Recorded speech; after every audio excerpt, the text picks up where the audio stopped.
નમસ્તે વિદ્યાર્થી મિત્રો, ધોરણ 10 આવતીકાલે તમારે એકમ કસોટી છે ગુજરાતી અને વિજ્ઞાનની.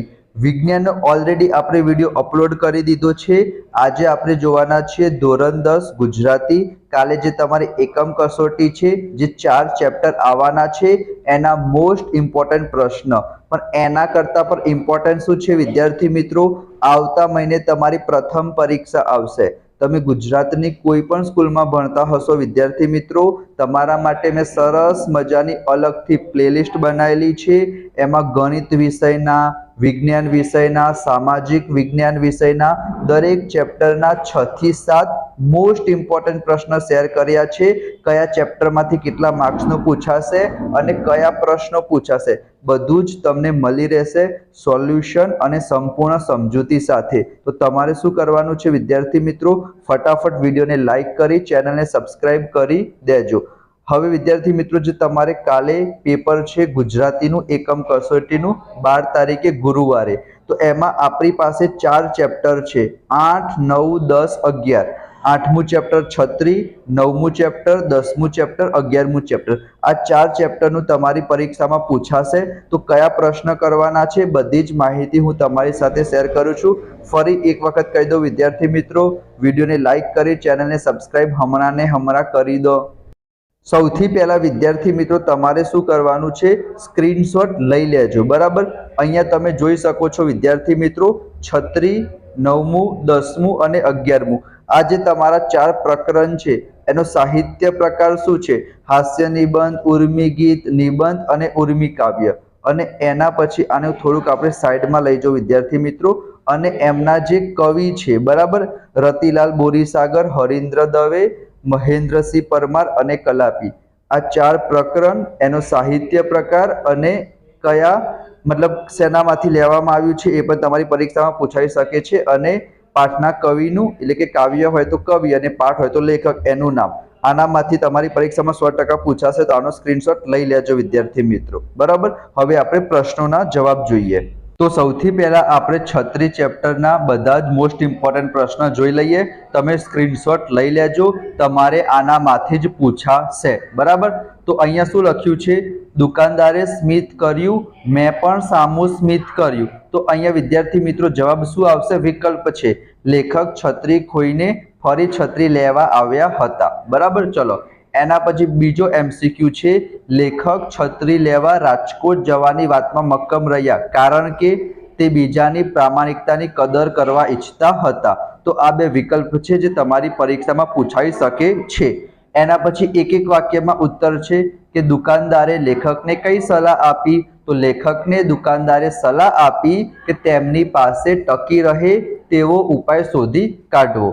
અને બીજો પ્રશ્ન છે, પોતાના કુંવરને કાંટો ન વાગે એ માટે રાજાએ શું કર્યું. તો એને શું કર્યું હતું, રાજાએ આખા રાજ્યની ધરતીને ચામડાથી મઢી દેવાનો હુકમ કર્યો, જેથી કરીને તેમના કુંવરને કાંટો ન વાગે. તો આ એક માર્ક્સના હતા. એના પછી 2-3 લીટીમાં તમે જોઈ શકો છો કે રાજકોટ છત્રી લેવા જવાની વાતમાં લેખક મક્કમ રહ્યા કારણ કે. આખો પ્રશ્નનો જવાબ વાંચીશ તો સમય વધારે જશે, વિડીયો લાંબો થશે.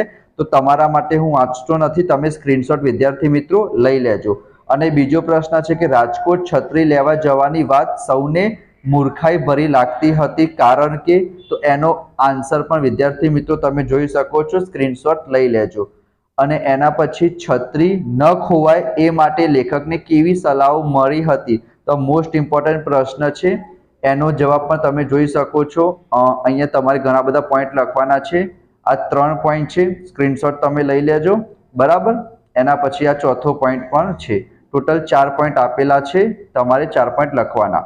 અને બીજો પ્રશ્ન છે કે અમદાવાદ રાજકોટથી મુસાફરી દરમિયાન ખોવાયેલી છત્રીની કથા તમારે પાઠના આધારે લખવાની છે, થોડુંક સમરી ટાઈપ. બરાબર, તો અહીંયા તમે જોઈ શકો છો સરસ મજાનો આન્સર. તમારે શું કરવાનું છે, સ્ક્રીનશોટ લઈ લેજો વિદ્યાર્થી મિત્રો.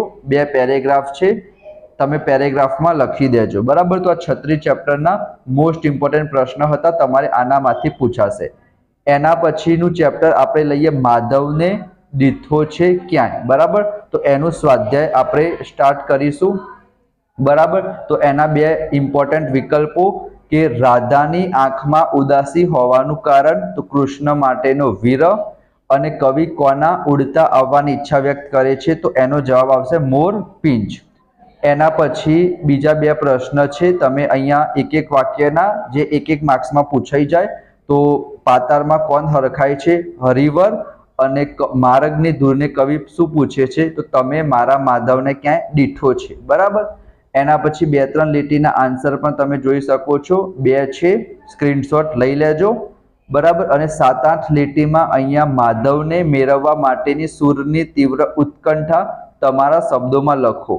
તો એના માટે પણ અહીંયા તમે જોઈ શકો છો વિદ્યાર્થી મિત્રો, સ્ક્રીનશોટ તમે લઈ લેજો. બરાબર. ચલો, એના પછી કાવ્ય પંક્તિ સમજાવવાની જો પૂછાઈ જાય, વાંસળીથી વિખૂટો થઈને આ સૂર એક ઢૂંઢે કદંબની છાય, માર્ગની દૂરને ઢંઢોરે પૂછે મારા માધવને દીઠો છે ક્યાંય. બરાબર.